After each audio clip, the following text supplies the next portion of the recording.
Hello, story lovers. Welcome back to my channel, Madly in Love, part 106. Daksha ఆనందంగా వెనక్కి తిరిగి చూసింది.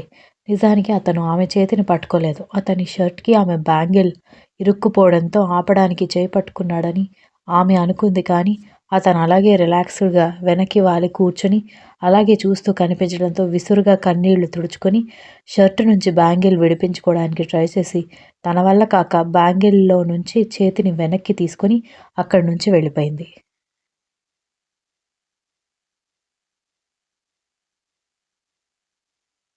ఈ మగాళ్ళంతా ఇంతే.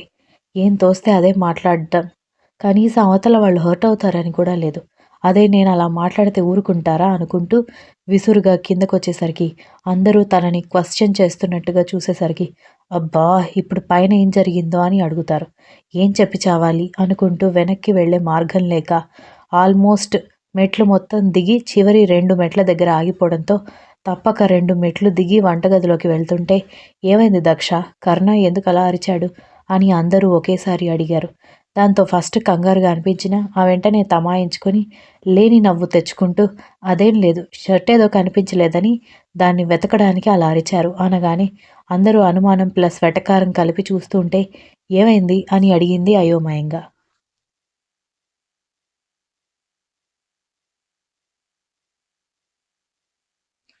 మేము నీకు అంత వీపీలాగా కనిపిస్తున్నామా? ఒక మోస్తరుగా కూడా కనిపించట్లేదా? అని అందరూ సీరియస్‌గా అడిగేసరికి ఇప్పుడేమైంది అని అడిగింది. లేకపోతే కర్ణ గురించి మాకు బాగా తెలుసు. వాడు ఇలాంటి సిల్లీ విషయాలకి అంతలా గొంతు చించుకుని అరిచే రకం కాదు. ఏదైనా ఒక చూపుతోనే సాధించుకుంటాడు.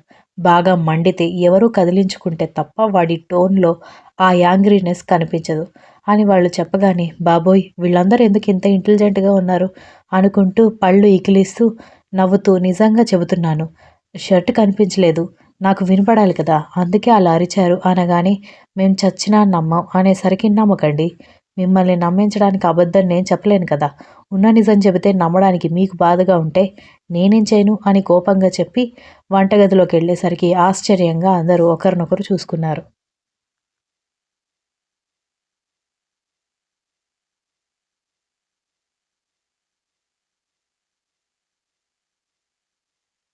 వాళ్ళందరూ ఈ విషయం పక్కన పెడితే దక్ష అబద్ధం చెప్తుందని విరాట్‌కి, దీక్షితకి తెలుసు కాబట్టి ఏమీ అనలేక చిన్నగా నవ్వుకొని ఊరుకున్నారు.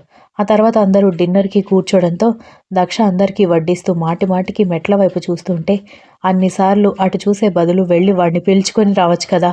అని కర్ణ ఫ్రెండ్స్‌లో ఎవరో అనగానే ఇప్పుడు నేను వెళ్తే ఖచ్చితంగా రాకుండా కావాలని ఏడిపిస్తారు. ఇప్పుడేం చేయాలి అనుకుంటూ ఉంటే వెళ్ళు దక్ష, డిన్నర్ టైం అయిపోతుంది. ఈ టైంకి కర్ణగారు తినేస్తారు. ఈరోజు కాస్త లేట్ అయింది. వెళ్ళు అని అంది దీక్షిత.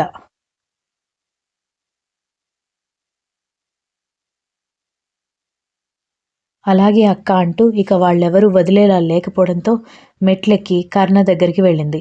డిన్నర్ చేయడానికి రండి. No answer. మిమ్మల్నే డిన్నర్ చేయడానికి రండి.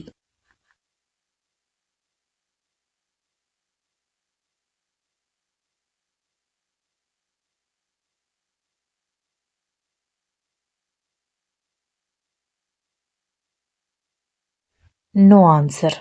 ఈయనకి నాతో పెళ్లి కంటే ఆ ల్యాప్‌టాప్‌తో పెళ్లి చేయడమే కరెక్ట్ అని కోపంగా అనుకుంటూ ఉండగా కర్ణ టక్కున చూడగానే ఆ వెంటనే కంగారు పడుతూ వామ్మో! మనసులోనే అనుకున్నానే, మనసులో అనుకున్నాను అనుకుంటూ బయటకనేసానా ఏంటి? అలా చూసారు. ఒకవేళ వినుంటే మాత్రం చంపేస్తాడు రాక్షసుడు అనుకుంటూ పళ్ళు ఇకిలిస్తూ భోజనానికి రండి అని మరోసారి పిలిచింది. No answer. దక్షకి పిచ్చి కోపంగా ఉంది. అన్నిసార్లు పిలుస్తుంటే ఎందుకు పట్టించుకోవట్లేదు? అసలు నేను కదా అలగాలి. మీరెందుకు అలిగారు?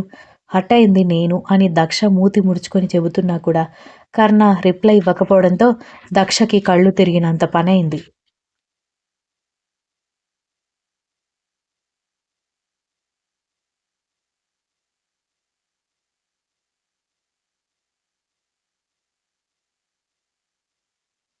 ఇంకా ఎంత పిలిచినా రాడని అర్థమై వెనక్కి తిరిగి వెళ్తే కర్ణగారు వచ్చే వరకు వీళ్ళు ఊరుకోరు.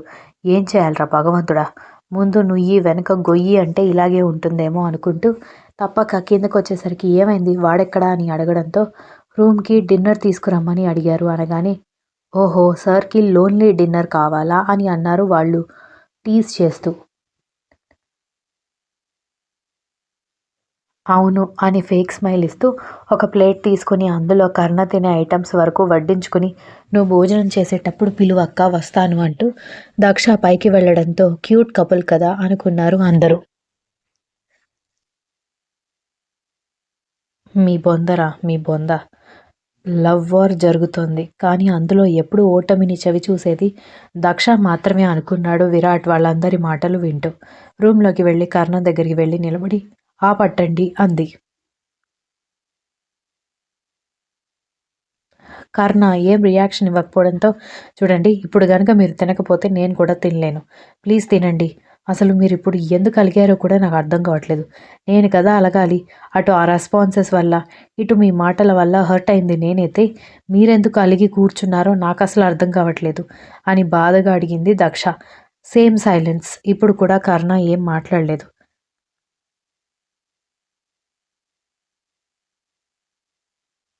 సరే.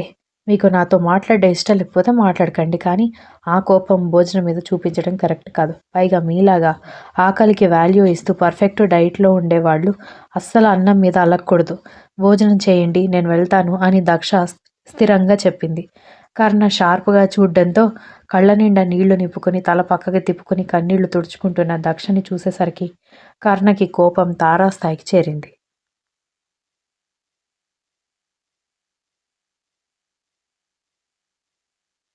దాంతో ఆమె చేతిలో ఉన్న ప్లేట్ పక్కన ఉన్న కాఫీ టేబుల్ మీద పడేసి ఆమె చేయి పట్టుకుని ఎందుకే ఇలా ఉన్నావు? ఎందుకిలా ఉన్నావు? అని కోపంగా అడిగాడు. ఇప్పుడు నేను చేసిందేంటి? అని అడిగింది బాధగా.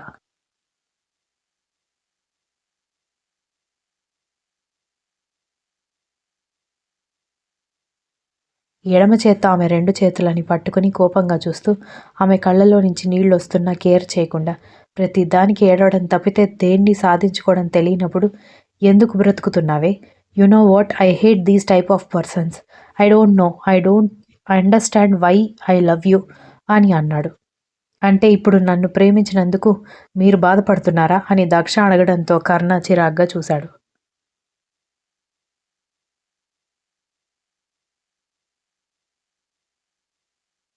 అయితే వదిలేయండి. ఎలాగో మీ ఫ్యాన్స్‌కి నచ్చలేదు.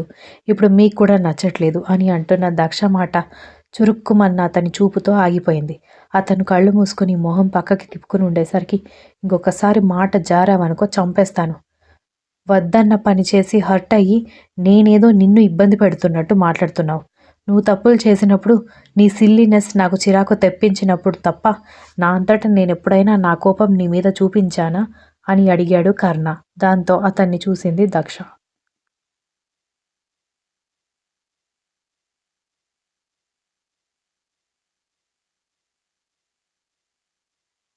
ఎందుకు?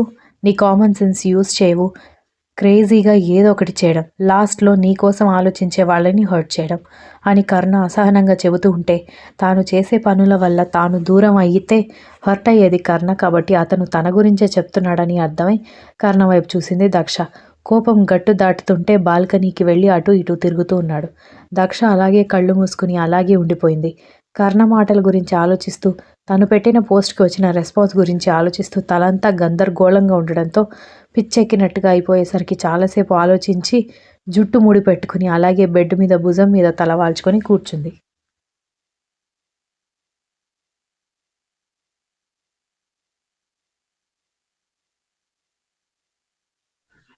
బాల్కనీ వైపు చూసేసరికి కర్ణ సీరియస్‌గా అటూ ఇటూ తిరుగుతూ మ్యాన్లీగా ఉన్న కర్ణ వైపు చూసి గుటకలు వేస్తూ నన్ను చంపడానికే ఈడ్ని వాళ్ళమ్మ ఇంత అందంగా కన్నట్టుంది అనుకుంటూ ఛీ! ఇప్పుడున్న సిచ్యువేషన్ ఏంటి?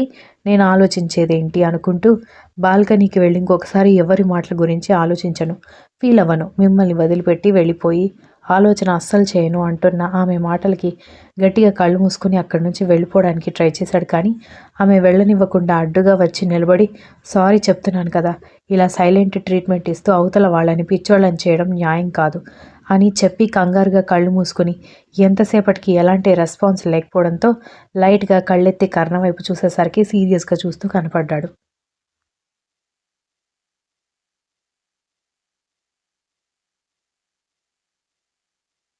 అతని సీరియస్‌గా చూస్తుంటే ఖచ్చితంగా ఒక దెబ్బ వేస్తాడని ఫిక్స్ అయిన దక్ష షాక్ అయ్యేలా ఆమెని ఆర్ద్రంగా కౌగిలించుకున్నాడు. సాధారణంగా అతను ఎక్స్ప్రెసివ్ కాదు. కోపాన్ని అయితే బయటకు చూపిస్తాడు గాని కోపాన్ని చూపించినంత సులభంగా ప్రేమని, తన ఎమోషన్స్ని బయట పెట్టలేడు. ఆమె మాటల వల్ల అతను ఎంత ఎఫెక్ట్ అయ్యాడో తెలుస్తుంటే మౌనంగా నిలబడింది దక్ష. చాలా కోపంగా ఉన్నా ఇంకా ఏమైనా అంటే ఏడుస్తుందని తన కోపాన్ని ఆ రకంగా కంట్రోల్ చేసుకున్నాడు శాడిస్ట్ బాబు. అతన్ని ఎలా ఆపాలో తెలియక సతమతమైన ఆమెకి అతనే మౌనంగా నిలబడిపోవడంతో హమ్మయ్య అని ఊపిరి పీల్చుకొని ఆ క్షణం వాళ్ళ ప్రేమని ఫీల్ అవుతూ ఉండిపోయింది. ఎప్పుడూ కోపిష్టిగా చూసిన ఆమెకి అతని మౌనంలో అతని ప్రేమ తెలుస్తుంటే కళ్ళు చెమ్మగిల్లాయి.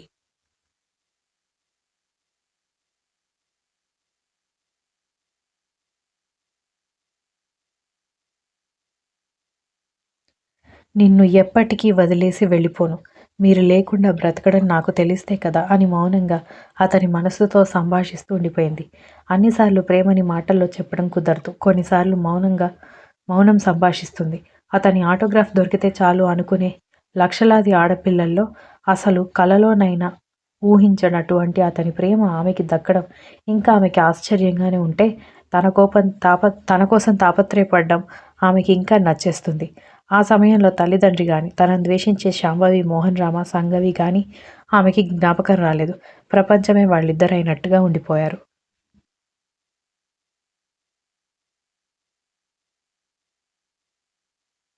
ఈలోపు సంగవి ఎంగేజ్మెంట్ డేట్ ఫిక్స్ అవ్వడంతో ఆ విషయం చెప్పి ఇంటికి రమ్మని ఫోన్ చేసింది శాంభవి.